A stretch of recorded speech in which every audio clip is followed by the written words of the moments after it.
the right time. Move on. Test ও টি-20 cricket থেকে নিজের বিদায়ের ঘোষণা দিলেন বাংলাদেশ দলের সাবেক অধিনায়ক ও বিশ্বের অন্যতম সেরা অলরাউন্ডার সাকিব আল হাসান। ভারত সফরের পর দেশের মাঠে দক্ষিণ আফ্রিকার বিপক্ষে 2টি টেস্ট খেলবে টাইগাররা। সেই সিরিজ দিয়েই সাকিব নিজের টেস্ট ক্যারিয়ারের সমাপ্ত করার ঘোষণা দিয়েছেন।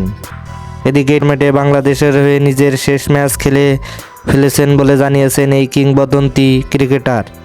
সেই সাথে ম্যাচে নিজের শেষ বিশ্বকাপও খেলে ফেলেছেন তিনি। ভারতের বিপক্ষে কানপুর টেস্টকে সামনে রেখে সাকিব আসেন সংবাদ সম্মেলনে। ম্যাচের আগের দিন সাকিবকে সংবাদ সম্মেলনে অবাক হয়েছেন অনেকেই। সরকার পতনের পর মাগুরা এক আসনের সাবেক সাংসদকে কখনোই কোনো ভূমিকায় গণা যায়নি। পট পরিবর্তনের পর ক্রিকেটের সত্তা নিয়ে এবারেই প্রথম এলেন সংবাদ মাধ্যমের মাধ্যমে। সেখানে সাকিব জানান, দক্ষিণ আফ্রিকার বিপক্ষে সিরিজ খেলে এটি হবে তার টেস্ট শেষ সিরিজ।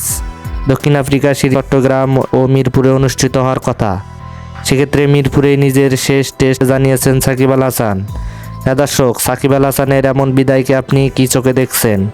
অবশ্যই আপনার মূল্যবান মতামত কমেন্ট বক্সে জানাবেন। ধন্যবাদ।